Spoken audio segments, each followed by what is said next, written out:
రాష్ట్రంలో రాక్షస పాలన నడుస్తోంది అన్న కల్వకుంట్ల కవిత వ్యాఖ్యలపై ఎమ్మెల్యే దానం నాగేందర్ కౌంటర్ ఇచ్చారు.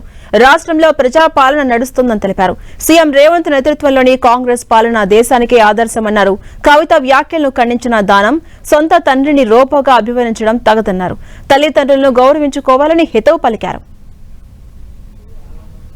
తెలంగాణలో ఒక మంచి పాలన జరుగుతుంది. మళ్ళీ వాళ్ళ అన్న మాటలు మాత్రం తీవ్రంగా పరిగణించాల్సి వస్తుంది. ఎందుకంటే ఒక రాక్షస పాలన అన్నారు. తెలంగాణలో ప్రజాపాలన జరుగుతుంది. ప్రజలకు చేరువుగా ఉండే ప్రభుత్వం జరుగుతుంది. ప్రజలకు అందుబాటులో ఉన్నటువంటి ప్రభుత్వం జరుగుతుంది. కాబట్టి మరి వాళ్ళు పెట్టిన ఉద్దేశం ఉంటే టార్గెట్ ఇంకోటి చేయడం కరెక్ట్ కాదు.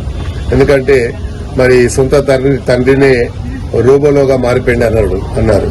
అంటే అంతకంటే దయనీయమైనటువంటి ఓడి ఇక్కడ ఉంటుందా? అది మనం ఆలోచించుకోవాలి. తల్లి గురించి తండ్రి గురించి మనకు జన్మనిచ్చిన తల్లిదండ్రులు ఎప్పుడు కూడా మనము అగౌరవపరచం.